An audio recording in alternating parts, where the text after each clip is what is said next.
ce matin, alors que nous terminons aussi nos vacances. Nous voulons passer ce moment autour de quelques phrases de la Bible. Et c'est vrai que j'ai intitulé ma présentation La parole. La parole, elle ira directement au début de la Genèse. Au début de la Genèse, vous vous rappelez ce mot que je n'arrête pas de vous rappeler, de vous dire à quel point cette lettre, en tout cas, ce mot, on dit mot parce que c'est vrai, il représente Dieu lui-même, mais ce mot qui a traversé les siècles, qui a commencé par représenter la tête d'un taureau et qui petit à petit est devenu une lettre que nous utilisons quasiment dans toutes les langues latines, etc. Et c'est vrai que nous avons cette possibilité de voir à travers ce mot quelque chose d'extraordinaire parce qu'il est clair que beaucoup de personnes peuvent parler du Christ, parler de la parole de Dieu, parler de tout ça, mais Jésus lui, donne des indices pour qu'on puisse le reconnaître. Et c'est vrai que quand on prend cette lettre Aleph, cette lettre représente tout, il représente le premier de tout. Le roi, le numéro un de la jungle, le numéro un dans le ciel, qu'est l'aigle, il représente toujours le numéro un. Mais il représente celui qui est avant toute chose, celui qui va l'idée, celui qui va construire, celui qui va concevoir, celui qui va soutenir, celui qui va être la source de, donc il représente Dieu. Et la deuxième lettre, c'est la lettre qui suit tout de suite, c'est la lettre bête, cette lettre qui représente la maison. Quand on prend le temps de les considérer, on se rend compte que Dieu n'est pas loin de la maison. Tout de suite, vous avez Aleph et tout de suite, vous avez Bet. En français, vous avez A, B. Le Bet représente le foyer. Pas la maison comme une maison ordinaire, non. Il représente un foyer, c'est-à-dire un endroit où il y a le mâle et la femelle. C'est ça un foyer. À part ça, il n'y a pas d'autre foyer. Vous pouvez vous mettre comme vous voulez dans un foyer. S'il n'y a pas le mâle et la femelle, pour Dieu, il n'y a pas de foyer. Il n'y a pas de foyer. Il y a une maison, ouais, il y a une maison, il y a un immeuble, il y a tout ce que vous voulez, mais pas bête, pas celui qui est fabriqué avec bête. Quand Dieu il a projeté quelque chose qui lui ressemblait. Dieu est un avec deux choses différentes ou avec plusieurs choses différentes. Dieu est un. Que ce soit le Père, le Fils, le Saint, ils sont un. Et il voulait que la maison le représente.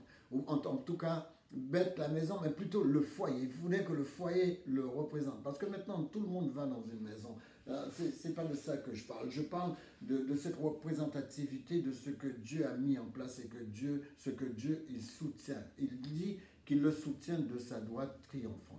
Alors, la raison fondamentale pour laquelle nous puissions nous approcher du Dieu que nous servons, le Dieu que nous servons, pas un autre Dieu, le Dieu que nous servons, c'est qu'il doit toujours être dans notre pensée. C'est pourquoi Josué nous rappelle, méditez-le jour et nuit. C'est ce que Dieu dit à Josué, médite-le jour et nuit, médite ma parole jour et nuit. Et en méditant ma parole jour et nuit, tu m'auras toujours dans ta pensée, ça t'empêchera d'avoir une pensée qui ne soit pas la mienne.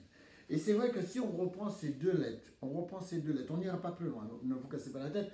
Si on reprend ces deux lettres, la lettre Aleph, c'est la première lettre de l'alphabet. La lettre Bet, c'est la deuxième lettre de l'alphabet. Alors j'ai déjà dit que Aleph représente le leader, il représente celui qui est, il représente celui qui a la force, celui qui a la puissance, celui qui est en tête. Il représente celui qui est numéro 1. Le chiffre, c'est 1. Le chiffre de Aleph, c'est 1. C'est le seul à avoir un 1. Donc, ce qui fait que, c'est le seul à avoir 1 comme lettre. Les autres peuvent avoir 111, tout ce que vous voulez, mais avoir 1 comme première lettre, c'est la lettre Aleph. Parce qu'il est le numéro 1, il est le premier, et il représente celui qui est avant toute chose. Celui qui met toute chose en place, mais qui est bien sûr avant toute chose. Et la lettre bête représente une tente, bien sûr, elle a la forme d'une tente, elle représente le foyer ou la maison, comme vous voulez. Si vous appelez, si maison pour vous est synonyme de foyer, certes, mais ce n'est pas toujours le cas. En tout cas, elle, c'est 1 plus 1, donc c'est-à-dire, elle représente la famille. La famille, c'est un mâle, une femelle, pour former une famille.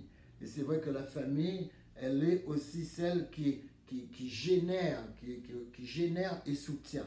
Hein, c'est la raison pour laquelle quand vous mettez ces deux mots ensemble, regardez, quand vous mettez ces deux mots ensemble, il ne vous semble pas qu'il y ait quelque chose qui vous rappelle quelque chose. Regardez, c'est le mot Ab. Ab, c'est le mot Père. Vous vous rappelez Jésus sur la croix? Abba Père. Ab, le mot Ab, c'est le mot Père. Quand on prend les deux premières lettres qui forment l'alphabet, eh bien, ils forment le mot Père. C'est-à-dire qu'ils sont en train de désigner là d'où viennent les ressources. Père, c'est quoi? Père, c'est celui qui ressource, mais c'est aussi celui qui soutient ce qu'il a sourcé. Il source, il ressource, mais il tient et il soutient. Donc, il faut que vous compreniez que c'est super important de comprendre que ces deux premières lettres de l'alphabet, un qui représente Dieu le Père, ou Dieu si vous voulez, et l'autre qui représente la maison ou le foyer, eh bien ces deux mis ensemble, c'est le nom de notre Père Céleste. C'est le nom que nous pouvons, c'est le premier nom que nous pouvons lui attribuer. D'ailleurs, c'est le nom que Jésus utilise le plus. Jésus dit pas Yahvé, Jésus dit pas c'est votre Père Elohim. Non, il dit votre Père, Père, Ab, Père. C'est le lien direct que nous avons avec notre Père, que nous avons avec Dieu, Dieu lui-même, que nous avons avec la source. Nous savons d'où nous venons parce que simplement quand nous entendons le nom, nous savons que nous faisons partie du nom. Nous savons que lui, il fait partie du nom. Quand on dit Père, il fait partie de ce nom. Et nous, nous faisons partie de ce nom. Mais je pourrais le répéter sans arrêt. C'est vraiment l'osmose, c'est vraiment la relation, c'est vraiment l'unité. Vous savez, c'est pourquoi Dieu est venu nous chercher, il veut être uni avec nous, parce qu'il tient à notre unicité. Nous sommes uniques. Et il voudrait que cette unicité, nous comprenions que cela lui appartient. Nous sommes en osmose avec lui. Les amis, nous ne sommes pas bien autrement qu'avec notre Dieu. On peut le mettre comme on veut. Vous pouvez aller voyager où vous voulez, prendre tous les déismes que vous voulez, tous les ismes, bouddhisme, hindouisme, etc. Vous pouvez prendre tous les ismes que vous voulez. Ça peut pas remplacer ce qui est écrit là. Vous êtes un enfant de Dieu et vous appartenez à votre Père. Et si vous comprenez ça, ça fait toute la différence. Les amis, si nous décortiquons cette lettre Aleph, nous trouvons quoi? Aleph, c'est la prononciation. Aleph, nous trouvons un Aleph, nous trouvons bien sûr un Lamed, et nous trouvons un fait. Alors ce fait, c'est le F, Aleph. Alors si nous prenons le mot et nous essayons de comprendre les lettres, alors toujours on a dit que le Aleph, la première lettre, représente la force, la puissance du leader, le numéro 1, d'accord? Mais regardez, le L ou le Lamed, le L ou Lamed en hébreu, Lamed c'est celui qui tient le sceptre. Qui est-ce qui tient le sceptre? Vous vous rappelez? Qu'est-ce qui tient réellement le sceptre? C'est Dieu. Mais on nous dit que le sceptre ne s'éloignera point de Shiloh. Rappelez-vous la bénédiction de Genèse 42. Il dit, le sceptre ne s'éloignera point de Juda jusqu'à ce que vienne le Shiloh. C'est-à-dire que celui qui va avoir le sceptre symboliquement une fois pour toutes, c'est Christ. Donc c'est le Shiloh. Donc regardez le F maintenant. Le F représente la bouche et représente la parole. Vous avez remarqué ce qui est écrit là? Quand on décortique le mot Aleph, on trouve que celui qui a la force, la puissance, celui qui conduit tout, celui qui a le sceptre et qui donne, qui est seul à donner l'instruction, c'est-à-dire la loi, celui qui donne la loi, celui qui donne l'instruction, il dit celui-là s'appelle parole. Chaud devant. Celui-là s'appelle parole. Qui est la parole dans le Nouveau Testament? Rappelez-vous Jean 1, verset 1. Qui est la parole? Au commencement était la parole. Qui c'était? Et la parole était Dieu, et la parole était avec Dieu. Et rien de ce qui a été produit, ce qui a été créé, n'a été créé sans elle. En lui était la vie, et la vie était la lumière des hommes. Les amis, c'est de Jésus dont on parle. Relisez Jean 1 et vous verrez. Regardez, reprenez ce schéma. Quand les gens vous disent que Jésus n'est pas Dieu, dites-leur d'accord, alors va vers ton Dieu, parce que nous allons vers le nôtre. Nous connaissons le nôtre. Et le nôtre est annoncé dès la création. Jésus n'a jamais été dissocié de son Père. Même si cela étonne certaines personnes que Dieu a un Père. Les amis, si je résume, ce Aleph signifie la force de l'instruction de la parole. Jésus est une force. Les instructions qu'il donne est une force. Et cette force, elle construit, elle est corrélée par sa toute-puissance. Il n'y a pas de dissociation possible. Je ne sais pas comment le dire, mais il n'y a pas de dissociation possible. Les amis, l'Ancien Testament annonce la parole, celui qui s'appelle la parole. Celui qui s'appelle la parole se présente comme celui qui a créé, celui qui a la toute-puissance, celui qui conduit tout depuis le début. Comment est-ce que je peux dissocier Jésus de son Père? J'ai peut-être une tête trop petite. J'accepte par la foi que la force qu'a donné la parole, parce que la Torah c'est la parole, la force de la Torah est la force de la parole. Alors quand quelqu'un me dit, moi je suis hébreu, je fonctionne, oui mais déjà à l'hébreu, on est en train de dire, voilà la parole c'est la Torah, et la force de la Torah se trouve dans la parole. Il ne peut pas être dissocié. C'est la raison pour laquelle quand vous prenez la Bible, que vous prenez la Torah, que vous prenez ce que vous voulez, tout cela ramène au Messie, c'est-à-dire à Christ. Le Messie, ce n'est pas quelqu'un qu'on attend, c'est quelqu'un qui est déjà là. Je suis celui qui advient, je suis celui qui suis. Alors si je reprends, le Aleph est indivisible, c'est un indivisible. Il est au commencement, il est unique, il est complet, il est parfait, il est incomparable. C'est la raison pour laquelle les hommes se perdent. Les hommes se perdent en essayant de définir qui est Jésus. On finira jamais par définir qui est Jésus parce qu'il est indéfinissable. On finira jamais de le comprendre parce qu'il est incompréhensible.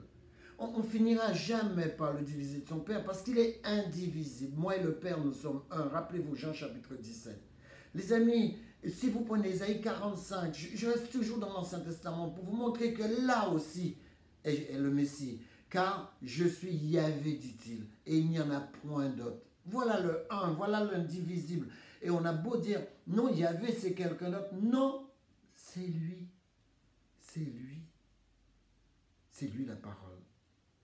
Les amis, quand on reprend encore cette lettre bête qui signifie le foyer, la tente, la maison, ou qui signifie 1 plus 1, un mâle plus une femelle, 1 plus 1, eh bien, cette maison nous rappelle une chose.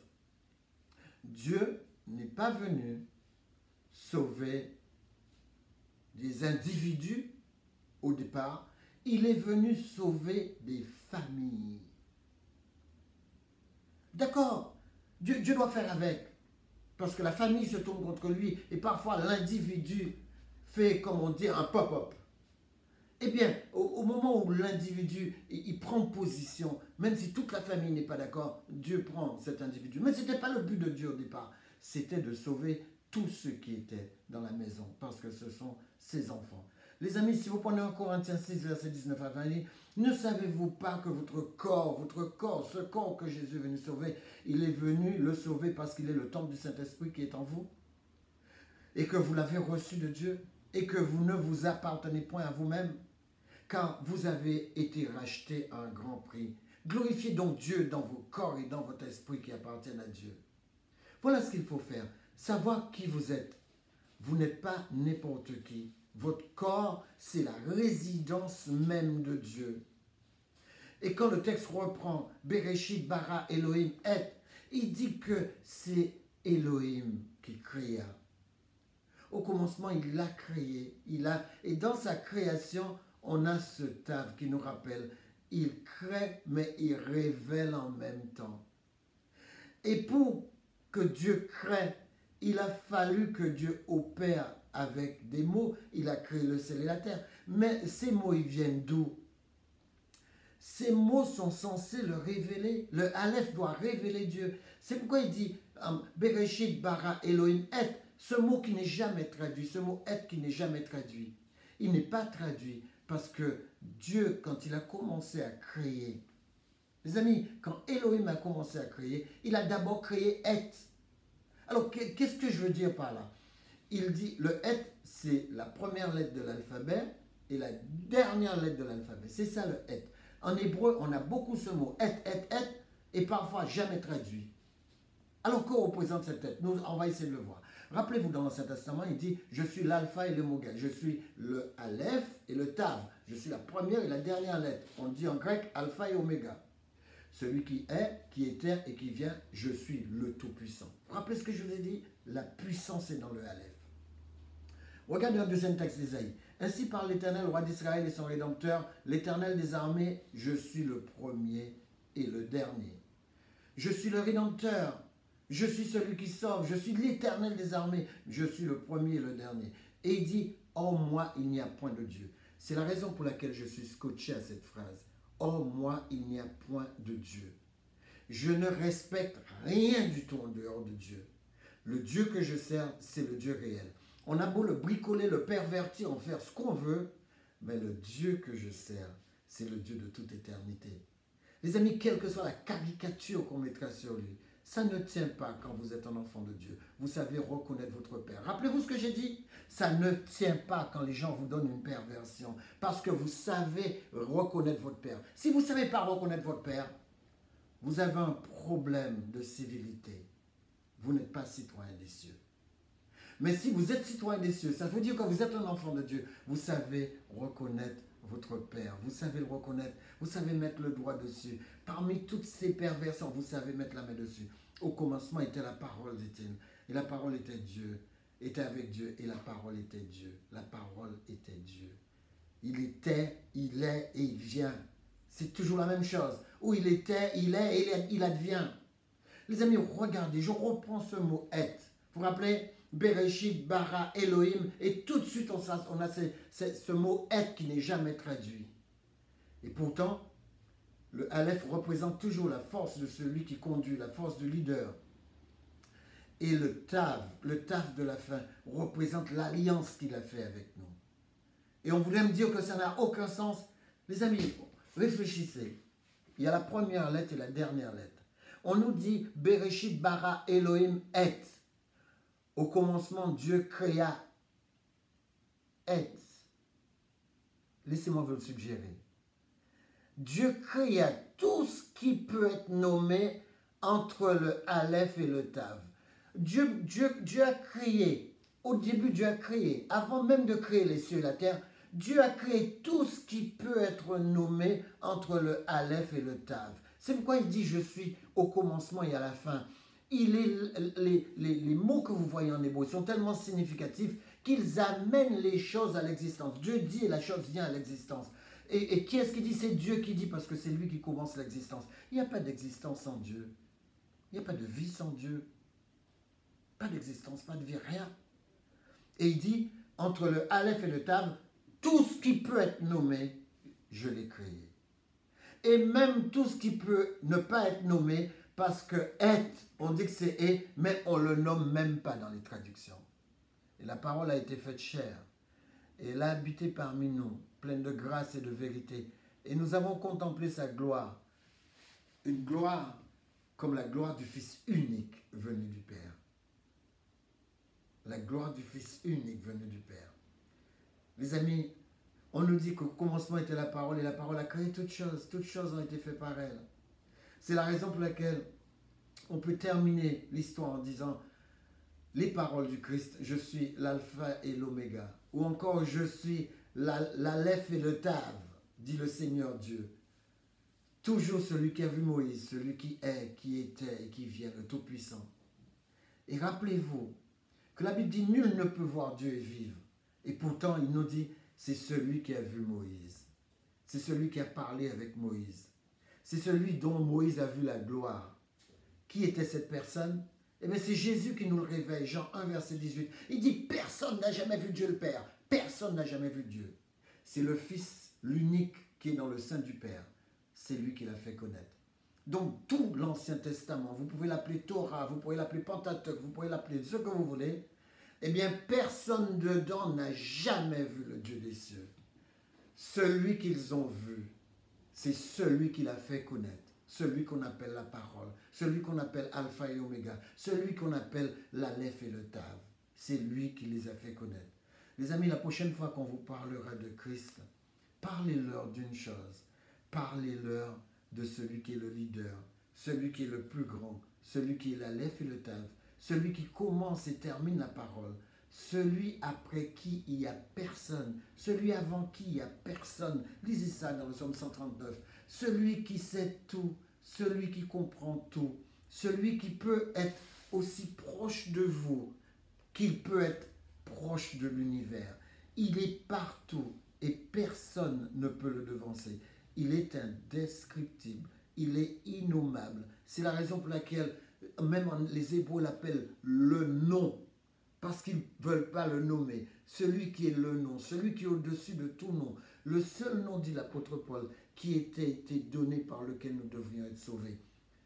Personne d'autre, personne d'autre ne peut voler sa réalité, parce qu'il est celui qu'on ne peut pas nommer, qu'on ne peut pas décrire, mais celui qu'on ne peut pas cerner non plus. C'est la raison pour laquelle tout ce que nous acceptons de lui, nous l'acceptons par la foi. Éternel Tendre Père Céleste, merci pour ta puissance, merci pour ta grandeur, merci pour la grandeur de ton nom, merci d'être celui qui surpasse toute intelligence et celui qui est le plus proche, le plus intime de chacun de nous. Au nom de Jésus, pour ta gloire. Amen.